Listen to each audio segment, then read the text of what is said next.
In today's show, I'm welcoming Jacqueline van den Ende. She's the co-founder and CEO of Carbon Equity, a climate VC and private equity fund platform that enables people to invest in the world's best climate funds. Jacqueline is super inspiring. She loves open and honest talks on everything climate. And frankly, this conversation is probably one of my most wide-ranging, fun, and free-flowing that I've had on this show.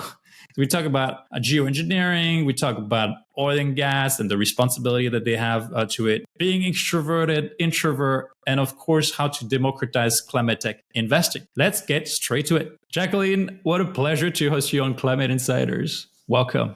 Thank you. Pleasure to be here.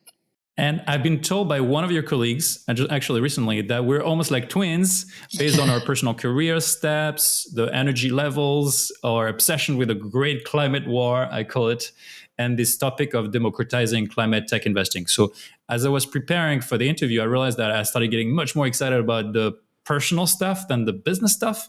Yeah. So I thought I would selfishly start there. And then we'll end up peeling the carbon equity onion in the second half. How does that sound? Perfect. All for it. All right. So right off the bat, how would Jacqueline describe Jacqueline van den Ende to others in the climate tech world? Oh, shit. Who are you? That's a hard question. Okay. I would describe myself as a professional adventurer. I am an investor turned entrepreneur turned investor turned entrepreneur. Actually, entrepreneur turned investor turned entrepreneur turned investor turned entrepreneur. I love the freedom and the adventure and the crazy learning curve of entrepreneurship. So I want to have an impact. I want to learn as much as I can, and I want to have a very not boring job. And hence, it's why I do what I do. That's awesome. And what is carbon equity? Just to set some context, what do you do kind of roughly? Yeah. Carbon equity technically is a climate venture capital and private equity fund investing platform. Basically, what we do is we enable you, retail and mass affluent and high net worth investors to invest in dozens to hundreds of some of the world's most awesome climate technology companies, together with the world's best professional climate investors. Awesome. So we'll kind of come back to this, but I want to keep it macro and get personal. Yeah. So I read you a lot on LinkedIn. You're a LinkedIn top voice. Congratulations. And I have to say, you trigger a lot of intriguing questions. So one of my first questions is, as a capital allocator, entrepreneur, podcaster, I mean, you've done a lot. Where do you get this drive? You know, you've done it all. And what fuels you, and what has fueled you all those years? Oh, good question. I am in part fueled by, honestly, climate drive. I read the book The Sixth Extinction in 2019. It talks about the 5 major extinction events in the history of the planet and how we're right in the midst of the 6th. And I honestly think that climate risk is existential and that there is no time to waste. And I want to spend the rest of my career in, helping solve climate change as much as I can. Secondly, I guess I'm just born and gifted with a lot of energy. So, I can work 24/7, 5 days a week or even more, and I won't get tired. So I guess I have a lot of energy to give.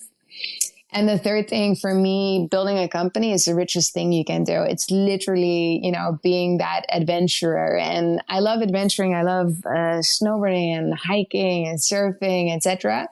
And for me, entrepreneurship is sort of the equivalent of doing that in business. So, yeah. Interesting. And also the legend says that you have 2 weapons in this climate fight. Can you expand on those?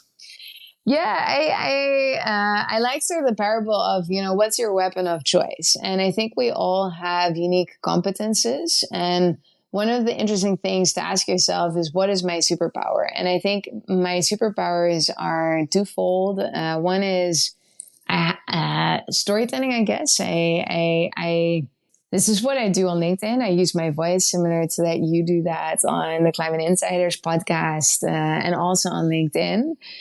I have thoughts that I try to capture and share with the world when I think they're relevant. And with that, I can build a bit of a following and perhaps have a certain influence through my thoughts and relatability.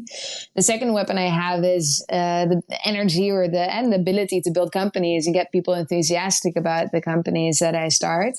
And that's my second weapon of choice is, in this case, capital. So carbon equity seeks to really solve climate change by moving capital at the scale of billions into actual climate technology solutions. So my second weapon is entrepreneurship and capital. Yeah, that's awesome, man. And also, I heard you say that you're an extroverted introvert. So I'd love to hear what that means for you and how you deal with that energy flow. And I can relate. I'm exactly the same. And I used to be much more introverted. I was kind of venture more on the extroversion side. At the beginning, it felt like forced. But then, so how do you deal with this and being super public on LinkedIn, very personal at times, and on podcasts? Yeah, that's it's interesting indeed to be an extrovert introvert. I think a lot of people are like that. So I think the people, when they meet me at the surface or for the first time, they think like, whoa, she's so extroverted. She is so present or social or whatever. At the same time, I really need to, it costs me a lot of energy. It costs me a lot of energy to be public in podcasts, in keynotes, on LinkedIn. Occasionally, I just feel like I want to hide. Do you know? I don't know if you have that feeling occasionally. For sure. Yeah. At times I just want to hide from my LinkedIn network and just be a bit invisible for a moment. I mean, I'm obviously I'm not a LinkedIn celebrity or something, but at times when you realize, oh, I have quite a following, it can create some sort of pressure, or as a CEO in general, always needing to show up and being the front person in your company. And I think the introverted side of me just occasionally just wants to hide under a rock and not have to put myself out there all the time.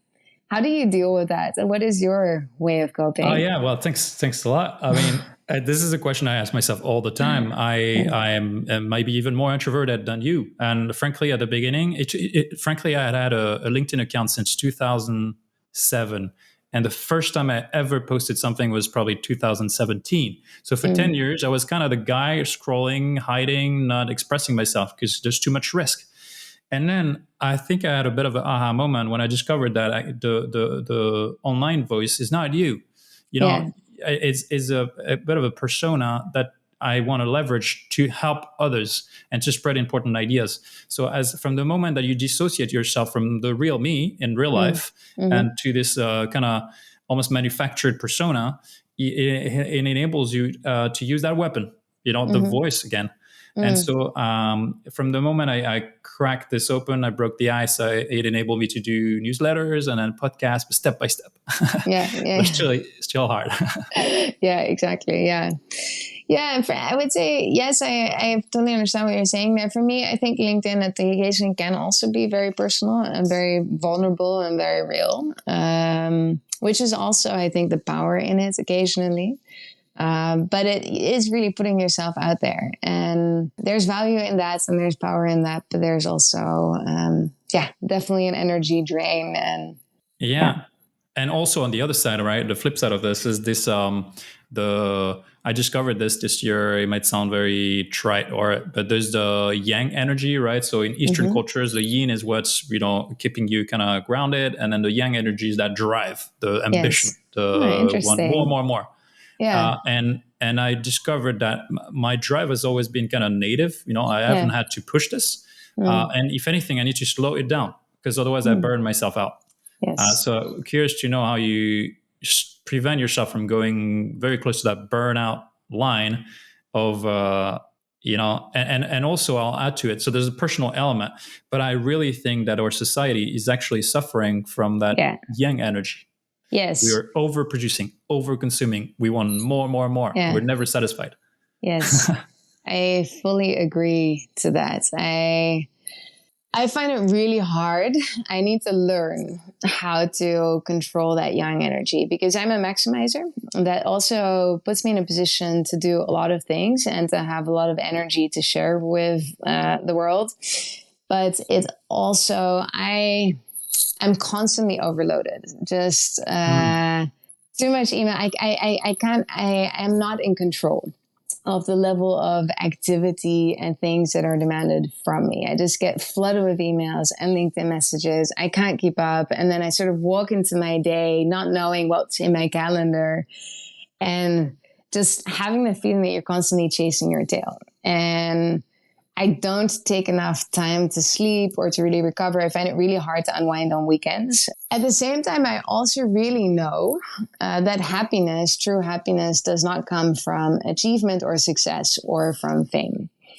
And especially at Carbon Equity, where we work with a lot of high net worth individuals who are, who seemingly have it all, I can really see that there's no relationship between wealth and actual happiness. And that there is also no solution to busyness. So my learning from the past year, my realization is that it's really a mindset thing, that me being busy is a choice, and that I have it, I can have it within my control to really dial down, create more space in my life for my wife, for sports, for health. It's all a matter of priorities. So it's too easy to blame it on sort of the external environment of what is asked from you. You need to take more ownership, but I'm still very much in the process of transitioning from that realization to actually changing my life choices.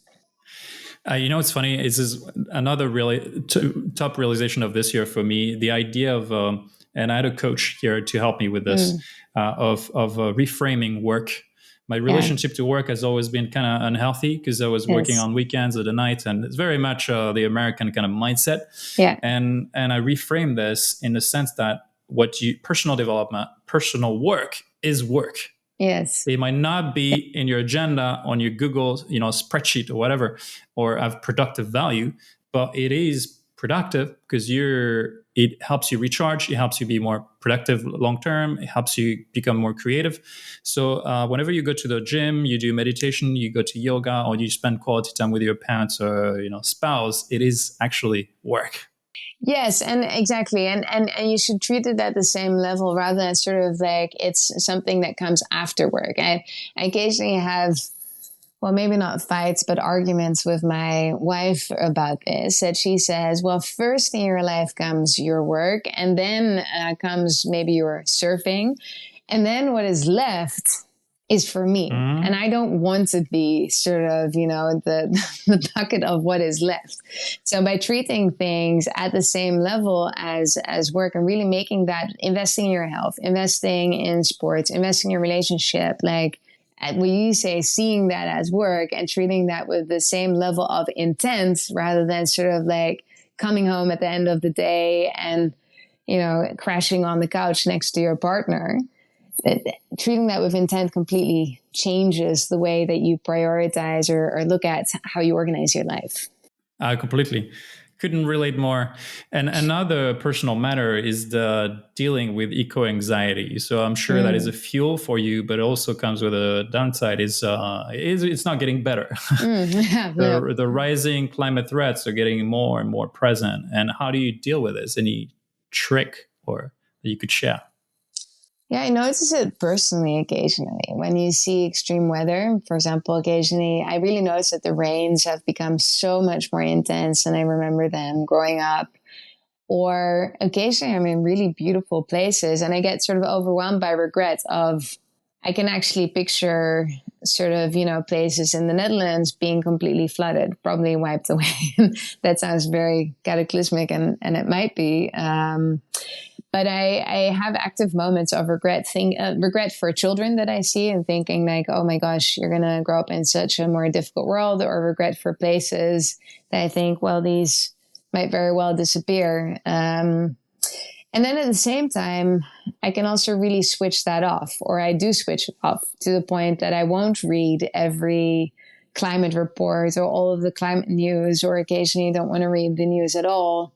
Sort of not wanting to, absorb all of this negative news and outlook because it doesn't always feel productive. Okay, we know it. So what? What do we do about it? And I think in general, that's one of the big challenges of climate news and one of the reasons why despite all the knowledge and science that we have, it's not reaching people because people easily feel like, okay, yeah, but so what can I do? And so for me, the key, and that's one of the reasons why I started Carbon Equity, is giving people tools that are maybe to a certain extent selfish. For example, invest in lucrative, in high financial returns whilst investing in climate tech. But giving people tools to start doing something. And I think from that starting doing something, that's where people gain a level of feeling of empowerment, which then inspires further action. But starting with small steps. Yeah. Well, you're triggering a good one here. So we need a hook. And I also believe in that hook in a hyper capitalistic society where money is the main driver. So if people can get to financial freedom by investing in something green and positively impactful, that might be just a trigger, the hook to get them more invested in that mission. Yes, exactly. Correct. And if I look at sort of carbon equity customers or investors, 50% of people come with a climate impact motivation. They already know that they want to do the most impactful thing they can do with their money by investing in actual climate technology startups and scale-ups through carbon equity, and they come with this climate intent. But 50% of people basically purely look or primarily look at the financial opportunity of like, okay, investing in climate is one of the biggest macroeconomic themes there's going to be for the coming decades. Obviously, this is a huge growth market. So they invest with us because of the real possibility of generating outsized financial returns. But these people at the same time, without the initial intent of being a climate investor, become a climate investor. And so they're already doing something. And I do believe in this sort of spillover effect. Same psychology that people who have a Tesla are more inclined to have solar panels, because you start to move your identity. You start to open up your identity to being something who's doing something. And that, that gives energy and confidence to do more. It's funny, I use exactly the same. This is why we're twins. I use exactly the same image. I try people, to, and a lot of people in cities in Europe can relate to being a vegetarian or vegan. Yeah. And it's polarized and unnecessarily, but people that have kind of gone through this understand that once you become vegetarian, you cut down on meat. It is not just your diet that gets impacted, it's your entire identity. Is you start cutting down on flying, on overproduction, you dress differently, you start telling your friends and family, it spreads different ideas. And the hook was just the food. Yes, and correct. It gets you to operate a whole bunch of changes. Yes, correct. That's I do believe in that thesis of the hook. Yeah. And so since you're going there, why, if we kind of question the why, should we involve the broader public? And to have more people get into great, green companies, because there's a bunch of VCs in place, there's LPs, there's already an infrastructure, and there's a finance sector. So why do we need to empower the broader public? Because there's a whole lot of money that is unused. And quite specifically, that's $177 trillion in dollars, $177 trillion that sit with mass affluent individuals. And mass affluent here is defined as people with a net worth between 100K and 1 million. And that part of the market has barely any access to private markets. The only thing that you can typically do is angel investments, which you partially do. And angel investments are super great. I mean, it's impactful and it's also super fun typically to invest in early stage startups. The only downside of angel investing is that it's pretty risky, and it's also typically time and resource intensive if you want to do it well. So what we said is, well, there's something that you can do in addition to angel investing, which is when you look at high net worth investors or professional investors, typically what they do is they invest in a fund.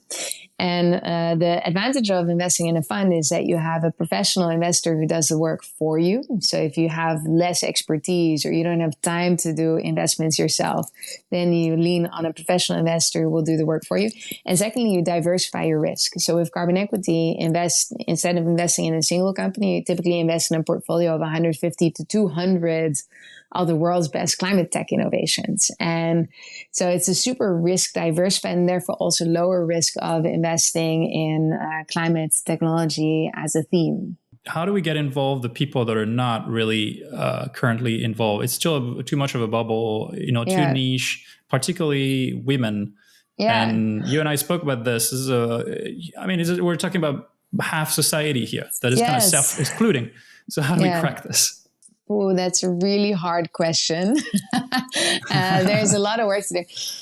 I think, women, my experience is that women are much more conservative. And my hypothesis is that women have less self-confidence in investing. And secondly, maybe also think things through more rigorously than men, which is both a good thing and a bad thing. It's a good thing in the sense that you probably make more sensible decisions. It's a bad thing in the sense that you often miss out on opportunity because you are afraid to take risks. I think the self-confidence gap is a more universal thing. And for me, I blame that on culture. I lived in the Philippines for a long time, and the Philippines, I would say, is the most emancipated place I've ever been. Like the lowest gender difference I've seen in any society. And one of the interesting things is that I discovered in the Philippines is that there's no word for he or she. And that makes a huge difference because I realized that in the Netherlands, we stereotype everything from an early age. I'm from 1984, and I grew up with books, mom waving to dad who was going to work. And the doctor was always a guy, and the CEO was a guy, and the pilot was a guy, and the teacher was a girl. And so there was a huge amount of stereotyping and expectation setting as a result of stereotyping on what people could be. And my thesis, therefore, is that young guys grow up with much more of a mindset of that they can achieve anything. They can become a CEO, they can become a pilot, they can become a rocket scientist, whatever they want. And for women who don't have those examples, they have capped their mindset in what they can be. And I think the same thing goes with investing. That's a high risk. Entrepreneurship and investing are high risk endeavors. And so if you grow up with less of that self-confidence that, yes, you can be successful as an entrepreneur, as an investor, that changes your mindset. My second thesis on this is that, and this is quite foundational to my, thinking about carbon equity, is I call that my thesis, my hypothesis is that in the past 50 years, we've looked at money as a goal in itself. So we grew up with, money being the hallmark of success. And what you would do is you would buy a big house or you would have a flashy car, a Porsche. And that was really, you would be very successful if you had a Porsche. My thesis is that now, first of all, that mindset is changing. So our status symbols are changing away from material achievements to more experiential or to more impact symbols of achievement, right? It's more cool to talk about your impact, what you're doing basically to help the world than it is to talk about your 2,000 euros a month electricity bill because you have such an expensive and big house. So I call this sort of a shift in thinking from money as a goal in itself to money as a means. And I think women, my hypothesis is that women have been much less appealed by this money as a goal in itself type narrative about capital. But the moment that we start thinking about money as a way to help solve the world's largest global challenges, money as a means, not a goal in itself, I think it becomes so much more exciting to think about money. And I think that's a message that might resonate with much more women because it becomes so much less selfish. Oh, wow. I fully agree with you. There's two ways to approach this. The front door, which is we don't change the system currently, and it's it's just a monetary value, and we need to train an army of women to get to it, or the longer term pathway, but it's also the back door. It's going to be much more complex. Is we transform the entire value system of our society, which is not indexed on money, on material, success, but on personal development and quality, human connections and spiritual growth and all that stuff. And I'm a huge advocate for that. Yeah. It's funny. We could debrief and just speak for hours about this. I want to use as a hook the monetary aspect because I think it would be too hard to go through the back door. But you might be right. Maybe we should kind of get from the get-go. Trying to break or bend the system and not break it, and bend it towards a reset of marks of success. Yeah, I strongly believe in this vision, what you call optimizing for, quality of life, not so much for, and we've been very much maximizing your net assets, maximizing career achievement. But what we're missing is sort of the whole point of quality of life. I mean, being super rich or working insanely hard because you're a CEO of a big shot company does not at all equate to quality of life or happiness. So what if we start optimizing for quality of life and happiness over purely financial metrics? I think that's a very interesting and rather appealing vision to a lot of people growing up in our rat race generation, where it's so much about achievement but where we're sort of missing life itself because we're so busy in achieving stuff. And it's funny because it makes a whole lot of sense, because there's a vast majority of society is getting fucked today. Yeah. They're just not winning at this game. And even the winners are getting depressed and anxious to do more. So there's something fundamentally broken with this narrative. So we need a new narrative. And it seems so damn hard to impose a narrative globally, but I feel like that revolution or evolution might be actually quicker than we think.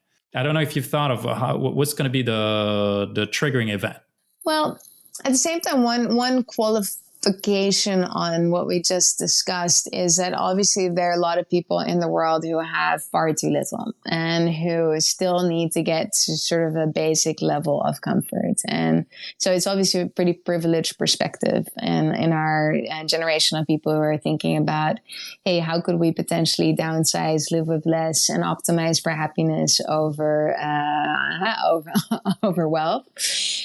But I do think that it is a felt experience, and that's, I don't know, I think status symbols are changing. It's less cool than it used to be. For example, I would assume maybe just in my climate bubble, but let's say to you remember a few years ago, still people would have like this global checklist of like, I need to sign off on every country that I've traveled to in the world, for example, or material status symbols of having a Lamborghini or something.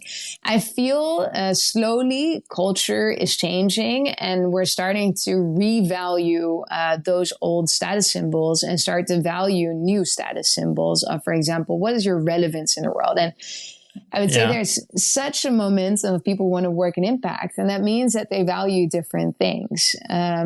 So I think it will be slowly a cultural shift. The question is, does that move fast enough? I want to play devil's advocate. I mean, I'm like you. I want to believe that there's a shift and it's being operated, and definitely in the Netherlands, you guys are ahead of the curve. The Scandies, right, in the Nordics, or even Berlin.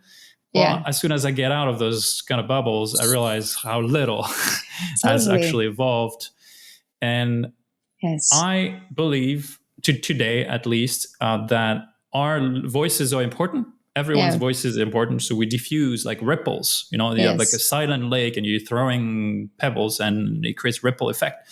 But I also think that we need to get on board the big influencers, the role models, the professional athletes, the Kylian Mbappe, Serena Williams, all those guys. And it's happening, meaning they identify that they sort of identify with their values as well. They understand that if they put their values out there, it's going to reflect good on them.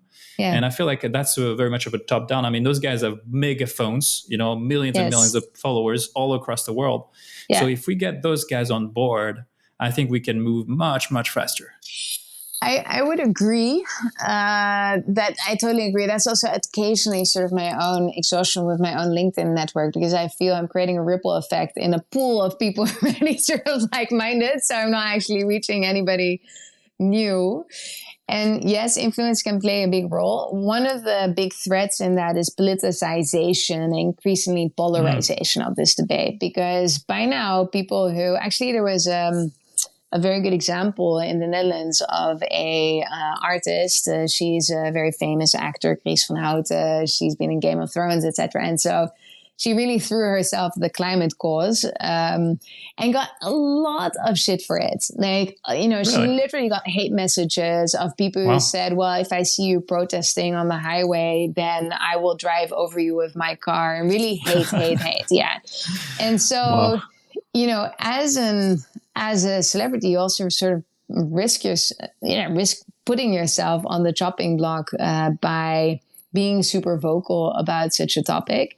And I think one of the things that we really need to tackle is, how to avoid this polarization, which is, I think, very widespread. I spoke to, a potential customer the other day in Germany by coincidence, and he was saying, I see my friends moving in two directions. Some people move into increasingly a green lifestyle, and then the other group is sort of moving the opposite way of just, giving very few fucks in polite language because they feel like, well, it's such a big problem. It's too late. Can't do anything. It doesn't really matter at all if I do anything or not.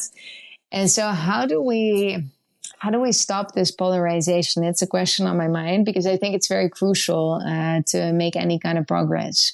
Yeah, that's a good one. It seems like another symptom of a profound trauma, within our society and our values. It's just yet another manifestation of there's something deeply broken inside. I actually wrote a manifesto that I will publish soon on the fact that the economic growth has turned into autoimmune disease. It helped us for decades get out of poverty and increasing the lifespan, but now it's kind of destroying our cells, the human cells. That's right. I totally agree with that perspective. Yeah. And actually, a good segue, because there needs to be a shift in axiological perspectives. And we are, as an industry, climate tech, but as venture capital, we are promoting green growth. The idea of it, it's not growth is happening, unfortunately. I mean, it's fortunately or unfortunately, and we rather decarbonize by making it green. But is it, in your opinion, more green growth, perpetual growth, the actual solution to our biggest problems? No. Or is it elsewhere? No, no. So I do think that we need green growth and that there's a lot of room for green growth, because I do believe in a partially technocratic point of view that we need equally good but green alternatives to the things that we do, because I think that people at large are only to a certain extent willing to compromise on their lifestyles. I also think that the footprint that we have in general and sort of the unlimited pursuit of growth is completely unsustainable. It's physically impossible because you're simply going to hit the planetary boundaries. So I think we will need to learn to live with less. And I think that as we invest in green growth, we also really need to be redefining how we think about success and how we measure growth. So I believe in sort of the Kate Raworth donut economics, much more holistic way of measuring growth, of pricing and externalities to make sure that we grow in a sustainable way, which is sustainable for all stakeholders. The all stakeholder model versus the pure shareholder model is something. So my own way of doing this is I'm working on what I can with the tools that I have and that I know, which is investing capital in actual climate solutions, whilst in the process learning and thinking about what the right economic model is going forward, and starting to seed those thoughts myself whilst learning from other people, because I also frankly don't know what the right and achievable model is. But starting to think increasingly about how do we move towards a more holistic way of thinking. What's your view? And I could do a whole podcast on this. I think you spoke also about this paradox, the Javan's paradox, the fact that as we increase technological efficiency, it leads to more resource consumption. So it's just endless rat race. As we're trying to bring efficiency, decarbonize, we just consume more and more and more and more. So we need a decoupling. And that decoupling cannot happen with growth. Just No, It's and not gonna. something that is indeed the Java's paradox is an insight from the Bend Not Break series Nate, on yeah. from Nate Hagen's on the Great Simplification podcast. He also another insight in that podcast was equally mind blowing that we consume energy. So basically, he says fossil fuels are sunlight stored in biomass in the Earth's crust over millions of years. And we are consuming that energy from the sun at 10 million times the rate that it's being replenished. So basically it has brought ginormous wealth for our generation of Western and US and European people, because a lot of people have been losers in this transition, have not benefited at all from this cheap energy. But we've had a massive increase in lifestyle and personal net worth as a result of this super cheap energy. But we basically robbed the bank account of, thousands, millions of generations. And that is unsustainable. It's probably the lifestyle that we have is probably not sustainable in the future. Yeah, it's funny you mentioned Nate. So I will also have Nate on the podcast, and I will That's continue amazing. hosting those guys that are ecosystem players, like thinkers. Yeah. Because I'm trying to promote different points of view, not just a capitalistic approach. Yeah. And as you say, I feel internally in an internal dilemma, because we're trying to push for green growth. That's our job. But at the same time, we know that that's not going to be the one solving all the symptoms, right? All the cause, the root cause. Exactly. And I think that's something that, I want to be transparent about in communication. By all means, do invest through carbon equity in climate technology solutions, but it's not the only thing. So, the moment that we start thinking about, oh, well, I'm investing in carbon equity, so therefore it's fine that I take a flight or whatever. Again, I'm not the climate pope, so I'm not the kind of person who's going to say, oh, you can't fly or can't eat any meat. I believe in a pretty pragmatic approach of making more sensible decisions and doing less, not necessarily not doing it at all. But we cannot buy off our responsibility by doing one thing, right? We need everything all at once. Yeah, it's a good one. For me, I consider climate tech as an industry solving the CO2 problem, CO2 equivalent, right? All greenhouse gases. But it is the tip of the iceberg, right? So we're going to need to extract the shit out of CO2 in the air and decarbonize every industry, because we will continue living. And for that, we need technology. We, of course, need to consume less, produce less, and all this stuff. But at the same time, we need to change our moral values and our society and frameworks and stuff like that. Exactly. So the climate tech industry is instrumental and will be absolutely necessary for the CO2 problem. Yes, I totally agree. Yes, And another one that keeps coming up, and I think I'm going to try to trigger that debate more and more, is when is geoengineering morally acceptable? Because we're getting so close to that boundary where clearly what has been emitted is already too much. Yeah. What do you think? Well, one might say that the whole fossil fuel industry has been geoengineering our world in a very negative way. So we have been changing, humans have changed very much the structure of our atmosphere and the conditions of life on Earth. So in that sense, geoengineering is not necessarily for me something that is entirely untouchable. Probably we will need it to a certain extent. Thoughts are about, for example, using white surfaces to deflect more sunlight, ways to protect solar ice, for example, to make sure that we have more, I think it's called albino, so we reflect more of the sunlight. That is a geoengineering intervention up to sort of trying to block the sun. I think that's pretty risky. I think what we need to embrace as humans is that everything that we do will have side effects. So there is no free lunch. Also, EVs has tremendous side effects in terms of pollution from mining, for example. So we need to understand that there are no simple solutions. I think it's very important that geoengineering, sort of very big shot seemingly one size one solution solves all problems are that we don't get distracted by those.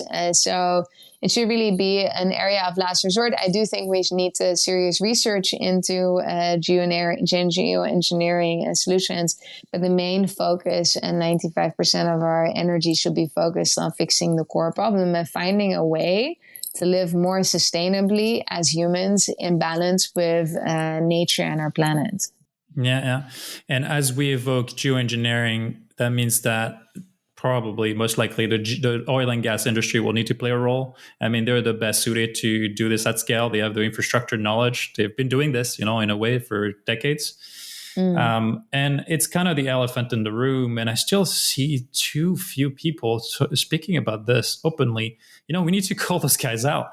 I mean, they are, it is number one by far of the problems that we need to address, right? Using less oil and gas, doing less extraction, less refining, less, and it's now they're responsible for most of the geopolitical conflicts. I mean, the war in Ukraine is just that. We see it in Germany, the reliance on Russian gas. And you guys in the Netherlands are well positioned. I mean, Shell is probably one of the majors. I would say number 2 or 3 at this point. And the recent CEO, I saw you posting on this, promised to be ruthless in the pursuit of higher returns for shareholders as he seeks to catch up with the U.S. rivals. And I'm like, that is completely against the course of history. It's just bananas, like completely nuts. So how do we stop this disaster? How do we call those guys out so they stop doing their crazy game? I think there's a role for activism. I occasionally join protests on we block the highways in the Netherlands to sort of stop fossil fuels. I think there is a role for that. It won't solve it. I think there's a role for shareholder activism, such as Follow This or Engine Number One in the States, who really try to, through shareholder activism, try to change board seats. I think we need to make an appeal to people at an individual level. I strongly believe in personal leadership because I think there is no time to wait for the next generation of leaders. So people who are currently in a leadership seat, they are going to change the course of history. They're going to determine the course of history. So I think we need to call people out on their own behavior and make a moral appeal. I coincidentally just spoke to a board member of Shell, whom I had that conversation with, that I understand that the transition of a oil company to a non-oil and gas future is really, really hard. And one of the transitions they're trying to balance is if we move too fast, we will lose all of our shareholders, or at least all the shareholders who simply don't care much about this transition. And if you completely lose all of your shareholders, then you are powerless. That's typically the rationale of why people want to keep their shareholders on board. And my argument was, I said, my main ask from you or the board of Shell is that we push the agenda of energy transition so far that you almost lose the majority of your shareholders. Maybe not quite. You will lose the most opportunistic ones. But what I want for boards and especially for CEOs to have is a vision of how they're going to get through the energy transition and proactively ask the shareholders to support them on that vision. Because very often what I hear, the narrative is that, yes, but the shareholders want their financial returns. So I, as a CEO, am powerless and I must follow that demand of the market. And I think that's a cowardly stance. I think you need to paint a vision of what is necessary for Shell to survive on a 500-year scale because there is still a livable planet. And to ask your shareholders to support that vision. Not everybody's going to come along, but if you have a sufficiently strong and inspiring vision and you deliver on it, I'm sure you can get more done than you currently done. So you need to push it to that limit. I think that's a responsibility. It's not realistic that oil and gas companies will immediately drop everything that they're doing. But I want people to have a proactive agenda. Yeah, and here's another fun fact. I realize that this is not an economic debate anymore. This is almost a survivalism debate or geopolitical and public sovereignty. So here's a fun fact. Norway has gone from the 70s as one of the poorest countries in Europe to one of the richest in the world. The HDI is the number one. They have the highest GDP per capita, and it's all because of oil and gas. Today, Norway, the sovereign and wealth fund of Norway, owns 12% of all publicly listed companies in the world. Yeah, insane. So think about this. It's like a population of 4 or 5 million people, I believe, and they own 10 to 15% of stocks worldwide. And then same thing is completely going astronomical in Saudi, right? Recently, they're just kind of emancipated, and they've gone completely bananas on sports, doing sport washing, buying all sort of athletes. They're trying to buy influence. And what's funny is the reserves that are known to date owned by Saudi are enormous. Meaning the money that they currently have is peanuts compared to the money that they will have if things continue trending. So that means that the influence they will have, not just on an economical stance, but also cultural and an influence over the West and the rest of the world, will be enormous. And they're throwing this money out of the window by creating neon projects, crazy cities, and burning cash. So at some point, we need to consider oil and gas as a huge problem that needs to be addressed. The same way that we talk about big tech, and need to censor Facebook and Google and some of those guys. But I don't hear any countries trying to subpoena or bring up on the public space the idea of banning oil and gas players because they'll become too big. Yeah, totally. I think the vested interests and especially the geopolitical interests are ginormous. And we are in a huge prisoner's dilemma, because if you don't do it, then your neighbor will do it and you will lose power over them, and then you're gone entirely. So often the rationale to sort of keep justifying investments in oil and gas and sort of countries levering off the profits of this is basically to retain a seat of influence at the table. But then who's going to escape from the prisoner's dilemma? So it's a hugely complex challenge. Yeah, absolutely. And I mean, we've been talking for a very long time on micro topics, and I love this. I also wanted to make sure that we touch on carbon equity a little bit and your core mission. So we're very aligned on the idea that we need those tools to help accelerate the climate tech fight. And it's also a hook to help people embrace this narrative and change themselves, kind of self-identify. Yeah. Do you have any tips on, or maybe how can you describe your service? What's the minimum ticket so people can get going? Yeah. And how do we broaden the spectrum so we go much further beyond the high net worth guys? Yeah, definitely. Yeah, so at the moment, the minimum ticket is still 100,000 euros. And what that buys you is basically an equity stake in 150 to 200 of the world's best climate technology companies. And across all of Europe and the US, both early stage ventures, growth scale-ups, and even mature large companies. And that's across the whole spectrum of climate solutions. For example, Carbon Cure, a company that does...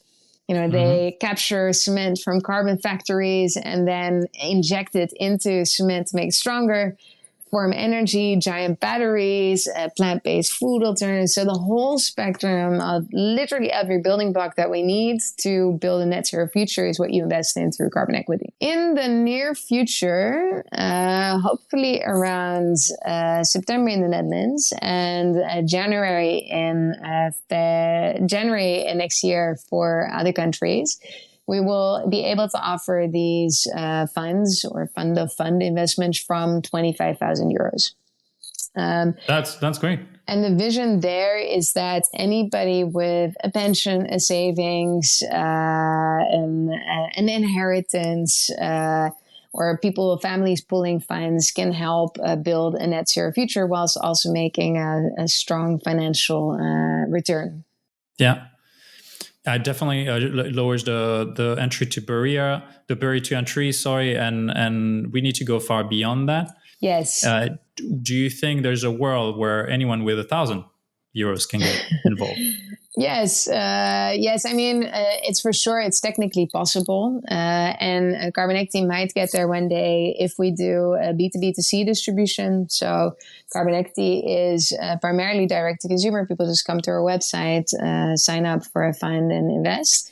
But one of the ideas we're actively exploring is working together, for example, with neobanks, with pension players, where you can select a carbon equity fund as one of your investments.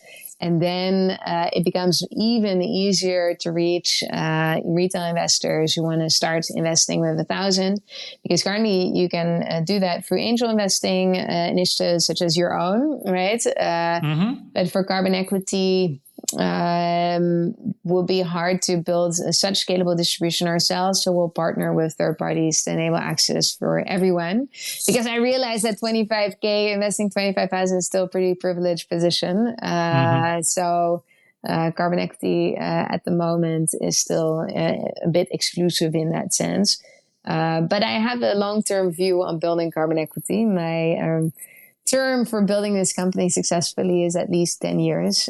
So we have to do things step by step, and we will get there one day. Yeah, and thanks for the plug.